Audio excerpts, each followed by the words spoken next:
Hola amigos del canal, ¿qué tal? Espero que todo bien. Nada, vamos con otro vídeo de preguntas, pero nada, como siempre voy a empezarlo a decir al principio del vídeo, que agradezco que os suscribáis, que compartáis los vídeos, estoy muy agradecido y que eso pues ayuda también a crecer el canal y que más gente pues vaya también aprendiendo sobre el cultivo del aguacate, que esto está en auge.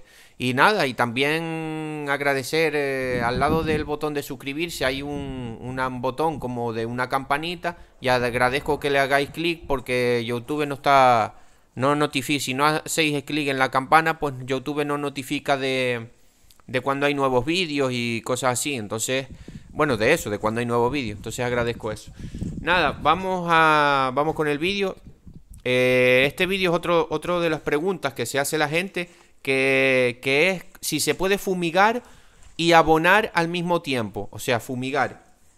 Vamos a hablar, lo primero, vamos a hablar de foliar, o sea, aplicación en la hoja de la planta. No vamos a hablar de fumigar al suelo, abonar, no, porque eso me parece un poco tontería. Que yo no, eso no lo hago. Hay una manera de abonar que se dice vía drench, no sé qué, que es una cierta dosis más compacta. Yo eso la verdad que no abono así. Pero hay gente, he visto también vídeos en Sudamérica y tal, que hacen eso, pero ahí no me voy a meter. Vamos con lo que es aprovechar el tiempo, que es lo que queremos, y, y la pregunta es si se puede fumigar, o sea, si tú estás haciendo una aplicación para matar una plaga, vamos a decir que tengas ácaro cristalino o arañita o el rojo, araña roja, que prácticamente ataca en un montón de países, o cualquier otra cosa, o un hongo o lo que sea. Claro, ¿se puede fumigar y se puede abonar al mismo tiempo? Sí, sí se puede. Pero ¿qué es lo que pasa? Que tenemos que ver la compatibilidad de los productos. Ese es el tema aquí a explicar. Es que más que nada es eso, sí se puede. Claro, yo por ejemplo, para aprovechar el tiempo, claro, o sea, todo es tiempo y trabajo, ¿no? Entonces, por ejemplo, yo cuando aplico el azufre, que el azufre lo recomiendo mucho y es ecológico, ya los que me seguís de un cierto tiempo, pues siempre sabéis que intento ir un poco, a ver, mi cultivo no es ecológico, pero siempre intento ir pues un poco más hacia pues tirando a lo ecológico, y prácticamente yo no utilizo, no, abono sí utilizo químicos, pero lo que es para la plaga, como a mí lo más que me ataca son los ácaros y pues como a todo el mundo el tema de los hongos, y yo ya he dicho dos productos, los voy a volver a repetir porque pues siempre hay gente nueva. Por ejemplo, para los ácaros recomiendo mucho el azufre, azufre mojable o azufre que viene ya de forma líquida, porque las partículas son pequeñas, es para aplicación foliar. ¿Qué significa para aplicación foliar? Aplicación dada por la hoja, o sea, sulfatar, lo que aquí en Canarias se llama sulfatar, no sé si en otros países como se dice, fumigar, pero a la hoja.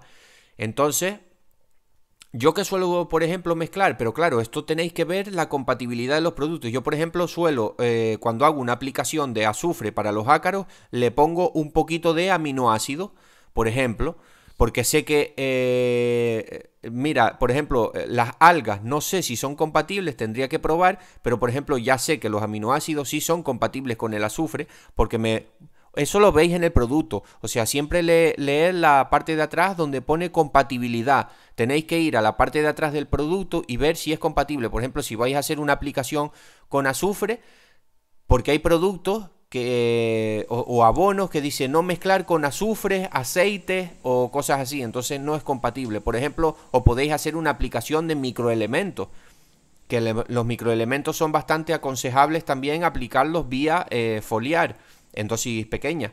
Ahí ya tenéis, como siempre, las dosis. Las dosis, no os preocupéis mucho por las dosis, porque hoy en día, o sea, a ver, no se malinterprete. Lo que me refiero es, no, si hay que preocuparse por las dosis, obvio, porque si no podemos hacer un daño a la planta bastante grande. Pero lo que me refiero es que no, o sea, no, ya viene en el paquete. Ya viene en el paquete. Si seguís las recomendaciones del fabricante, por así decirlo, tenéis las dosis. Y si no sabéis, pues podéis aprender, o a ver si hago yo un vídeo que yo tampoco soy un profesional, eso, pero bueno, siempre es por mililitros, cuando pone cc es lo mismo que ml, que son mililitros o centilitros. Entonces, tanto mililitros, tanto centilitros, o si es en polvo, tanto gramo por litro de agua. O por, y ahí ya hacéis un cálculo de la aplicación que vais a hacer. Entonces, más que nada eso. Bueno, eso ya es otra cosa. Que siempre me... Pero bueno, nunca viene mal recordar varios conceptos. Entonces lo que tenemos que ver es eso. Por ejemplo, el cobre. Creo que el cobre no es muy compatible. Que siempre recomiendo hacer una o dos aplicaciones. Tampoco hace falta aplicar más. ¿Por qué? De cobre. Yo utilizo el caldo bordelés. ¿Por qué? Porque, por ejemplo, a mí este año ya me salió el cobre un poquito alto. Y claro, como yo he estado haciendo dos aplicaciones al año, creo que las voy a bajar a una. De cobre, pero por lo menos una aplicación al año de cobre lo recomiendo recomiendo mucho, sobre todo cuando eso, justo después de la floración, porque os ahorráis en abonos químicos que son más caros, que son más dañinos para nosotros y un montón de y te elimina roya, te elimina antracnosis, te elimina un montón de cosas, lo que es el cobre y es pues más ecológico y es natural, o sea que lo recomiendo por lo menos esa vez al año, lo recomiendo mucho. ¿Cuándo? Estoy hablando un poco de todo, me estoy yendo un poco por las ramas, pero siempre es bueno recordar el concepto. ¿Cuándo recomiendo el cobre? Cuando el aguacate tiene forma de aceituna, justo después de que se cayeron todas las flores, que el aguacate es chiquitito, esperáis, yo que sé, 15, 20 días más, que ya no haya ninguna flor en vuestra finca, porque no se recomienda aplicar cuando hay flores. Justo después que se cayó las flores, que quedan, el aguacate está en forma de bolita pequeña, o esperáis 15 días más para que tenga forma de aceituna, y ahí es cuando aplicáis el cobre, cuando ya no hay flores. Bueno, eso es un pequeño apuntillo. Vamos que no me quiero perder. Entonces, por ejemplo, eso, lo que tenéis que hacer es mirar la compatibilidad de los productos. Yo suelo mezclar para no liarme mucho y para no tampoco hacer muchas mezclas muy raras, pues yo lo más que suelo utilizar es con algas, con aminoácidos, que siempre las algas y los aminoácidos son muy recomendables aplicarlas foliares, porque se nota en la planta, y también con microelementos, que también vienen muy bien los microelementos. Quien no sepa qué son los microelementos, son los elementos que aplicamos en menos cantidad, pero que son también indispensables para el cultivo de aguacate, lo que son el boro, el zinc, magnesio, boro, zinc, manganeso, cobre, molibdeno, hierro. Sí, esos 6 en principio, no sé si se me queda alguno. Y nada, también son muy recomendables hacer alguna aplicación de microelementos por la hoja. Se nota bastante. Y nada, más que nada, pues podría responder para no hacer el vídeo mucho más largo. La respuesta es esa. Siempre mirar la compatibilidad. Tampoco hacer muchas locuras de muchas mezclas si no sabemos. No recomiendo hacer mucha mezcla, pero por ejemplo si 2 o 3 productos, si sabemos lo que estamos haciendo, sí podemos aplicar para ahorrarnos tiempo y trabajo, claro. Podemos fumigar y abonar al mismo tiempo, claro que sí. Pero eso, siempre mirando la compatibilidad de los productos.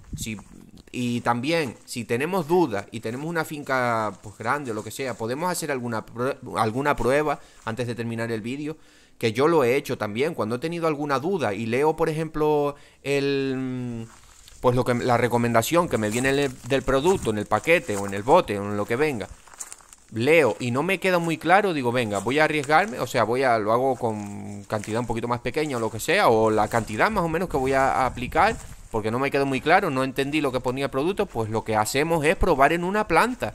Probamos solo en una planta, hacemos la aplicación foliar en una planta, esperamos unos días, si vemos que esa planta no le ha pasado nada, que las hojas no se han arrugado, no se han revirado, no ha pasado nada, vemos la planta verdita, la vemos hasta mejor, más fuerte, porque sabemos que el abono foliar lo que tiene es que lo absorbe la planta mucho más rápido que por la raíz. Lo que pasa es que por la hoja no puede absorber mucha cantidad. Esa es la diferencia de aplicar por la raíz a aplicar por la hoja. Pero la ventaja que tenemos por la hoja, aunque absorba menos cantidad, pues la absorbe mucho más rápido. Esa es la ventaja que tenemos. Entonces, sí, es recomendable, si sabemos lo que tenemos que hacer, pues mezclar algún que otro producto. Como siempre, si hay alguna duda, probamos primero en una planta y después ya, Si vemos, esperamos unos días, vemos la planta bien verdita y hasta que la vemos mejor, decimos, pues mira, bien, no pasa nada, estas son las cantidades que tengo que aplicar para tal. Siempre, si tenemos alguna duda, hacer primero una prueba en una planta. Bueno, no me enrollo más, espero que les haya gustado el vídeo, espero que haya resuelto alguna duda. Siempre mirad lo que dice las recomendaciones del fabricante.